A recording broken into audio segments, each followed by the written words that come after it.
estamos con un tema que lo venimos siguiendo desde este multimedio hace muchísimos años y tiene que ver con la causa Malvina, la causa de tortura a ex combatientes, sobre todo los de esta parte del país, de Chaco, de Corrientes. Recordemos que también Corrientes fue el que más soldados dio para lo que fue la guerra de Malvinas. Estamos ya a días de un nuevo aniversario de lo que fue precisamente esta guerra injusta. Y estamos precisamente con los representantes de la Fundación Soberanía y Memoria, que ellos vienen impulsando hace muchísimos años esta causa federal en el sur de la República Argentina, que es la que entiende en esta causa por torturas a los excombatientes durante lo que fue precisamente la guerra de Malvinas. Está Héctor Ortega y también Miguel Ávila. Gracias como siempre por venir y hablar un poquito acerca de esta temática. Muy buenos días. Gracias por la Días. invitación. Gracias. Bueno, ¿cómo está el tema judicial? Porque esto es una causa que se tramita en el fuero federal, en el sur de la República Argentina, que precisamente está investigando esto que tiene que ver con tortura, que es un delito de lesa humanidad porque lo propiciaba precisamente el Estado en ese momento. Y, y bueno, mira, la causa está estancada hace 2 años en la Corte Suprema de Justicia a causa de un recurso extraordinario que presentamos tanto la querella nosotros en representación de los excombatientes como también el CECIN de La Plata. Eh, y bueno, está desde noviembre va a ser 2 años y pico que está en la Corte Suprema por un recurso extraordinario planteado en la Cámara de Casación Penal, en el cual hizo lugar a un planteo de uno de los imputados, en el que consideró que la causa es los delitos son de delitos comunes, por lo tanto están prescriptos. Claro. Y nosotros planteamos no, que son delitos de lesa humanidad, más que delitos de lesa humanidad son crímenes de guerra o violación a los derechos humanos, por lo tanto son imprescriptibles. Ese planteo hizo lugar, diríamos, la Cámara de Casación y admitió el recurso, por lo tanto lo elevó a la Corte Suprema con el beneplácito que tenemos de que el procurador de la Nación, el doctor Eduardo Casal, dictaminó favorablemente de que son delitos imprescriptibles, por lo tanto deben ser juzgados casualmente en el sur, en Río Grande, donde es La jurisdicción de jurisdicción. Malvinas. Así es. Y aparte también es bueno recordar que a principios del mes de diciembre del año 2023 nos llegó una notificación, la resolución de la Corte Interamericana de Derechos Humanos, que ante la presentación del CECIN de La Plata en el año 2015 declararon admisible el planteo de falta de acceso a la justicia para los soldados querellantes. O sea, la admisibilidad ya es una semiplena prueba de que van a decir aquí no hubo justicia, aquí tiene que haber un juicio. Entonces es un elemento auspicioso para la causa. Ahora, lo interesante en todo esto es que en el trabajo cotidiano con los veteranos, que muy de a poco se van soltando, van Claro. contando, cuando ven que los recursos llegan a la Corte Suprema, que sale esto de la Corte Interamericana de Derechos Humanos, es como que visoran algún principio de justicia al final del camino. Y han empezado a aparecer nuevos testimonios. Entonces, nosotros que estamos trabajando fuertemente con los muchachos del Regimiento 5 de Paso de los Libres, que estuvieron en Puerto Howard, en la Gran Malvina, que pasaron una hambruna increíble, ahora también tomamos contacto con los del Cuerpo de Ingenieros 3, de la compañía de Ingenieros 3, que eran los que preparaban la comida, y ellos contaban cómo trozaban la carne, y una carne que se preparaba, se elaboraba, pero que nunca llegaba a las trincheras, a los pozos de Claro. zorro. Entonces, ¿y dónde quedó esa carne? Entonces, cuando uno empieza a investigar, uno entiende que la mejor parte de la comida no llegaba a los soldados. Y esa situación de estar tomando solamente una sopa aguachenta y grasienta, los llevó a cometer delitos, vamos a ponerlo entre comillas, de matar una oveja para comerla.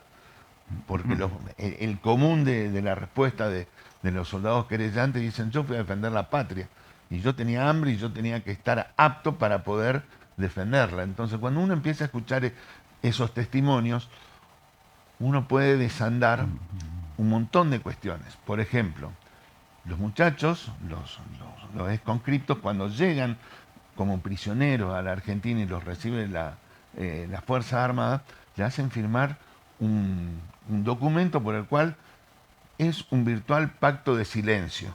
Y ese pacto de silencio se empieza a resquebrajar 25 años después. y hay algunos que recién ahora empezaron a hablar, después de 40 años. Explico esto porque mucha gente dice, che, ¿y se tomaron 40 años para denunciar esto? Yo quiero que entendamos que, como bien lo dijiste vos, hablaste de los soldados del Nordeste, y tengo una pequeña corrección. Fueron más chaqueños que correntinos. Lo que pasa es que los regimientos que fueron son los que están en Corrientes, Claro. pero los soldados eran chaqueños. Pero esto no le resta ni valentía ni cuantía a ninguna provincia. La desgracia fue para todos, no de ir a defender la patria, sino en las condiciones a las que fueron.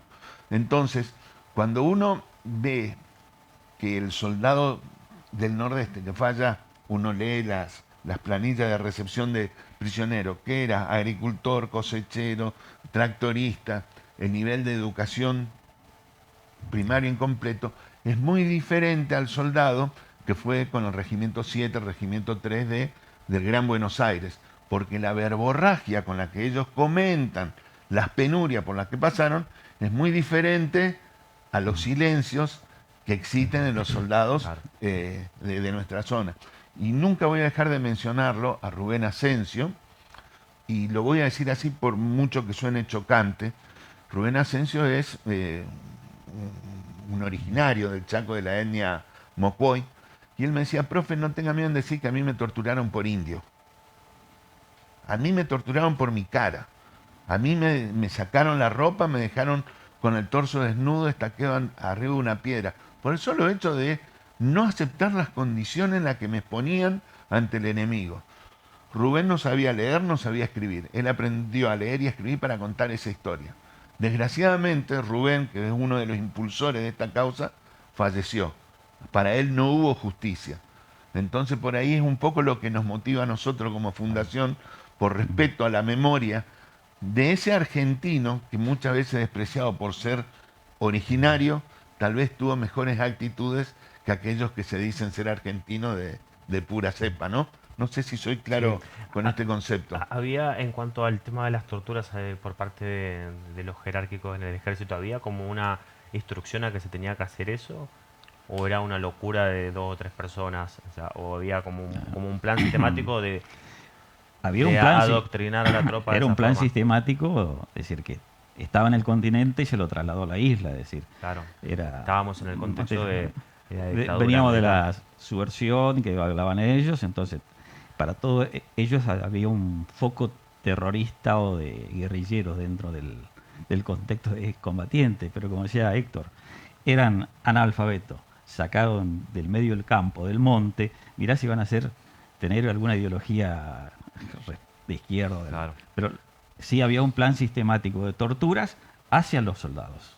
Es Mirá, decir, casualmente estamos viendo imágenes de Malvinas, son las de Puerto Howard. Ahí es donde se produjeron no solo estaqueamientos, sino enterramientos. Lo enterraban Más hasta el allá. cuello. O sea, ese método de tortura. Sí, Ahí ahora, está. hay que tener en cuenta esto. No es que nosotros Ahí queremos está, mirá, juzgar. casualmente ahí. Ahí exactamente los enterraron. Ahí los enterraban Exactamente en ahí lo ese- enterraron. Y para esa volver parte. a darle un poco de calor adentro del canil, Caniles. que es esa estructura de chapas, Sí, es ya donde está. le daban un poco de calor, los amigos se le tiraban encima para transferir Claro. un poco el calor. A los que enterraban ahí. Y dicen, no, en Malvinas no se puede enterrar porque hay, Pero ahí sí.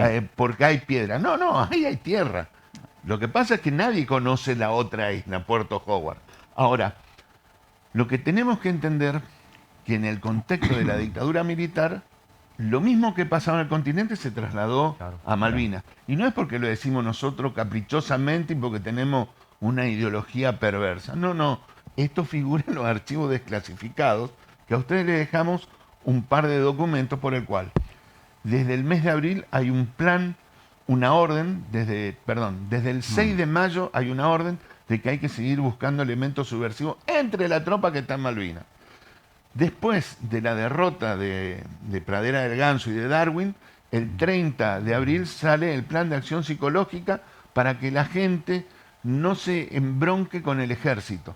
Entonces detectamos que la primera desmalvinización viene por parte de las Fuerzas Armadas. E incluso hay un capítulo que habla sanciones no tratadas. Golpear a los soldados, estaquearlos, orinarle encima. Por poner algunos. Pero sabemos casos, en el Regimiento 3 de la Tablada, donde hubo una gran cantidad de soldados judíos, Sí. a los cuales los eligieron por ser judíos. Lo que pasó, Spin, Weinroch y Katz, búsquenlo en sus testimonios en YouTube, y es espantoso. Hubo hasta agresiones sexuales. Le han hecho comer donde los soldados iban a defecar, ahí le hacían comer por el solo hecho de ser judíos. Y el caso más emblemático es que el 2 de abril del año pasado, un exteniente publica una foto de él y un cabo teniéndolo del cuello a un soldado y sumergiéndolo en el agua. Ellos publicando la misma tortura. Entonces, no queremos decir que todas las Fuerzas Armadas fueron lo mismo, como cuadro y suboficiales. Pero sí hubo casos que nos tienen que llamar a la reflexión, que no haya habido una sanción para ellos. Y quiero poner un ejemplo, y perdón que me extiendo un poco en esto. En el año 2020 nos espantamos cuando 8 jóvenes atacaron a Fernando Báez Sosa. Y todos nos espantamos por Fernando. Si yo le digo que en Malvinas hubo 300 Fernandos, ¿no nos conmovemos? ¿No nos conmovemos con lo que pasó? Es más, llega el 2 de abril, y el 2 de abril es el día de los veteranos, donde los recordamos eso. Bueno, yo quiero recordarle al pueblo chaqueño que en el cementerio de Saespeña y en el cementerio Margarita Belén están sepultados 2 argentinos que combatieron en Malvinas. Y el emblemático para mí es el de Saespeña, Juan Quintana, que no murió de una bala, murió desnutrido. Cuando se dieron cuenta que él también iba a morir, como murió Remigio Fernández, lo evacúan y lo trasladan hacia Comodoro Rivadavia y muere en alta mar. Por eso el cuerpo de él fue entregado a sus familiares aquí en Saespeña. Pero es un argentino que murió en defensa de la soberanía, pero murió de hambre. ¿Y quién lo hizo morir de hambre? ¿Quién le prohibió acceder a la comida? Entonces, estas son las cosas que tenemos que reflexionar, que no son todos los militares, pero son mucho más de los que uno hubiese imaginado. Claro, y que paradójicamente cuando los ingleses tomaron el control de la isla, la pasaron mejor los soldados argentinos siendo prisioneros de los ingleses, porque podían comer, podían estar seguros, que con los propios argentinos.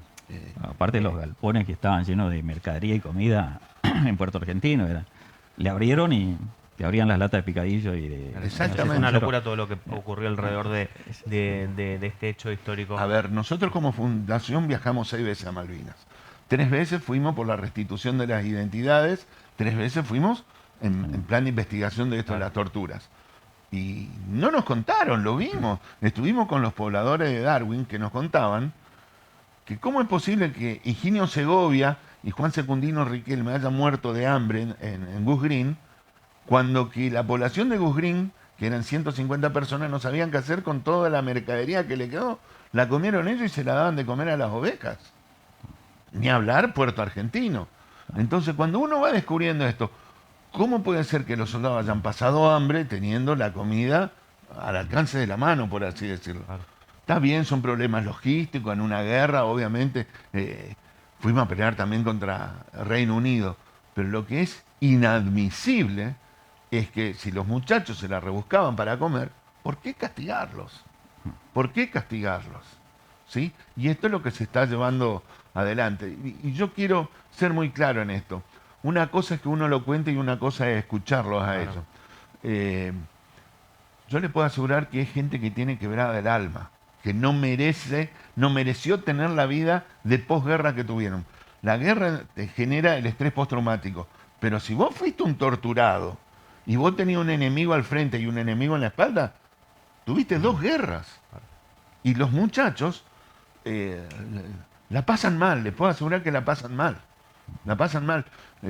José Luis Dolce, un señor de 1,97 m, y se quiebra cuando cuenta lo que le pasó en Malvinas. Aparte, estos muchachos no es que hablan ante cualquiera, es decir, se tiene que dar la circunstancia de hablar, porque los pones frente a una cámara y no van a hablar. Las audiencias ahora se hicieron por Zoom y eran medio duros en hablar.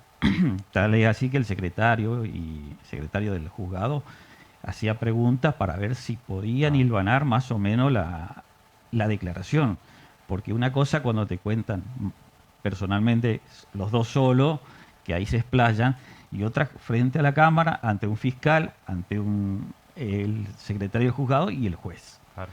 Y las partes. Entonces, a ella tiene un poco más de miedo y le cuesta hablar, le cuesta muchísimo hablar, y más lo que decía él, una cosa son los excombatientes de Buenos Aires que tienen una verborragia, y otras de personas del interior, muy hosco, parcos para hablar, y le cuesta. Es decir, y esta denuncia por ahí, nosotros hablando y aflojándolo, se extienden un poquito y cuentan, cada vez van agregando alguna anécdota más, que son torturas, que hacen a la causa en general. ¿He identificado personas que todavía estén con vida, que fueron, que eran militares y que son los responsables de esto? Sí, es más, hay un general de brigada que incluso se lo convocó a indagatorio y se negó a declarar, el general Parada, que era el responsable de Puerto Howard. Voy a contar una sola Sí. anécdota de Parada. Un día visitó, la única vez que visitó Puerto Howard, encuentra que el teniente Mejías estaba haciéndole unos corderos asados a los soldados. Y se los llevó a Puerto Argentino y lo sacó de Malvinas. ¿Cómo que es eso de darle cordero asado? Porque si no, el humo iba a ser visto por los ingleses. Claro, como que los ingleses nos van a buscar por el humo y no a través de un satélite. Pero bueno, y el teniente Mejía fue reemplazado por el teniente Lugo Oliver, que fue el que cometió muchos actos de tortura para la compañía B que estuvo en Monte María, en la cercanía de Puerto Howard. Entonces, una acción tomada por alguien que se preocupaba por sus soldados generó la aparición de alguien que no estuvo a la altura de las circunstancias, ¿sí? Entonces, realmente son hechos que tienen que ser denunciados. Yo siempre insisto que la historia de Malvinas no está contada para nada. Y para colmo, Malvinas nos dejó empantanados en 74 días de conflicto, que vaya que nos cambió la historia a los argentinos, pero Malvinas es una historia de 500 años. Y hablar de Malvinas hoy en día, muchas veces cuando uno habla de Malvinas se tiene que preguntar qué deja de hablar cuando habla de Malvinas. Porque cuando uno habla de Malvinas, habla de Antártida, habla del Atlántico Sur, habla de petróleo, habla de oro, habla de riquezas. Entonces, cuando uno los traigo a la actualidad. ¿Y qué sienten ustedes que están con la causa Malvinas cuando viene un representante del gobierno británico este año, fue recibido por el presidente? No me- Es decir, uno está quizás un poco más lejos del centro de operaciones que sería las Islas Malvinas y Tierra del Fuego, Claro. y todo el continente, el sector del mar argentino. Pero sentimos diríamos, un gran repudio hacia esa persona. Imagínate las personas de Tierra del Fuego, de Río Grande, de Ushuaia, que ven que en su provincia venga un representante extranjero, porque las Malvinas es una provincia, una parte de la provincia de Tierra del Fuego, es una repulsión total a esas personas. Y es como ustedes decían, detrás de eso no es solamente un par de islas que son inhóspitas, sino que detrás de eso son recursos económicos infinitos. Tierra del Fuego es la provincia más grande de la República Argentina. Uno cree que es el triangulito, la isla grande, pero son las Malvinas, las Georgias, las Sandwich, el sector antártico y todo el mar de Scotia, más o menos para que se entienda, de una provincia que está arriba de los 2 millones de kilómetros cuadrados entre tierra y mar. Ahora, completando lo que decía Miguel, a mí no me preocupa tanto el funcionario inglés que venga a la Argentina. Yo me preocupo qué hace el funcionario argentino que lo atiende, ¿sí? Y realmente, lo voy a decir porque hay que decirlo, yo soy sanamente, si es que esto puede tener algo de sano, yo envidio a Brasil. Lo que dice el Palacio Itamaraty, que es la Cancillería brasileña, es, sea quien esté en el gobierno, Itamaraty es esto. Lo mismo pasa en Chile. Puede estar Boric de izquierda, puede estar Piñera de derecha, la Cancillería. La Cancillería argentina es totalmente errática. O sea, y no le voy a poner la tinta ni a Forí de Macri, ni a Cafiero de Alberto Fernández, ni a Mondino de Milei. No. Los tres representan el zigzagueo en la diplomacia argentina. O sea, por un lado pedimos relaciones carnales, ¿se acuerdan de Menem? Sí. Por otro lado nos endurecemos con Cristina, pero después firmamos el acuerdo Forador y Duncan con Macri. Después Alberto lo da de baja Y ahora Mondino, no, negociemos. Entonces, en realidad, ¿vamos a mirar a los ingleses o nos tenemos que preocupar por nosotros? Y hay algo que lo tengo que decir, y capaz que esto me traiga algún problema. No hay mirada soberana en la política argentina. Nuestro día a día es la economía y cómo sostenemos a los grupos desclasados, por así decirlo, que no deja de ser importante. Pero para poder atender la pobreza que tenemos en la Argentina, no podemos dejar de tener una mirada soberana. Yo el año pasado hablaba con una diputada y le decía, tenés que denunciar el artículo 33 de la hidrovía, porque la hidrovía es una aberración jurídica. Bueno, ahora la presencia del Cuerpo de Ejército de Ingenieros de Estados Unidos en la hidrovía tiene que ver con aquello que decíamos el año pasado. Ahora decimos, che, qué bárbaro, llegaron los norteamericanos. No, les cuento. El Cuerpo de Ingenieros de Estados Unidos está en Argentina desde el año 1992. Y todos nos hemos olvidado que Argentina es aliado Estrotán desde el año 1998. Y pasó de la Rúa, pasó Néstor, pasó Cristina, pasó Dualde, pasó Macri, pasó Alberto y está Milei. ¿Y qué nos vamos a asustar ahora por lo de la OTAN? ¿Y qué hicieron todos los anteriores? Diputados y senadores que no han denunciado esto. Entonces, también tenemos que mirar para adentro qué nos está pasando, que la agenda geopolítica, que es la verdadera política, no está en la mesa de discusión de los argentinos. Porque discutir de la enajenación de las tierras en la Argentina tiene que ver con geopolítica. Que un señor Luis sea dueño de un lago donde nosotros tenemos las mayores reservas de agua dulce del mundo y nosotros estamos enajenando los cursos fluviales, los espejos de agua, y nos tiene que llamar la atención. Ahora estamos todos embobados con el litio. Sí, pero para procesar el litio hay que usar el agua. Bueno, el agua que se va a procesar, que se usa para procesar el litio, es el agua que le va a faltar a la gente que vive en la puna. Entonces, ¿ese es el costo que le vamos a hacer pagar a nuestra gente de la puna? Entonces, hay muchísimo para discutir. O sea, me fui de la causa de tortura, pero esto tiene que ver... Pero todo Lo que tiene pasa, que ver con... decía Héctor, la Cancillería siempre fue errática, no tiene un rumbo. como usted decía, no son como otros países, inclusive Sí, Estados Unidos siempre así. La siempre. política exterior es la misma, esté quien esté. Claro, y acá es basic llegando. O blando o duro o te quiero, te odio. Es decir, esa no tiene un punto fijo, es decir, bueno, hacia acá vamos. Así. Siempre hablan de soberanía, pero no hablan de acciones concretas para recuperar, no la soberanía, porque la soberanía es argentina, sino el territorio que está usurpado actualmente por Inglaterra. Así es. Muchas gracias. No, gracias a ustedes por permitirnos contar esto y hablar un poquitito también de soberanía argentina. Muchas gracias. Gracias. Y a nosotros nos despedimos, nos damos una breve pausa, ya volvemos.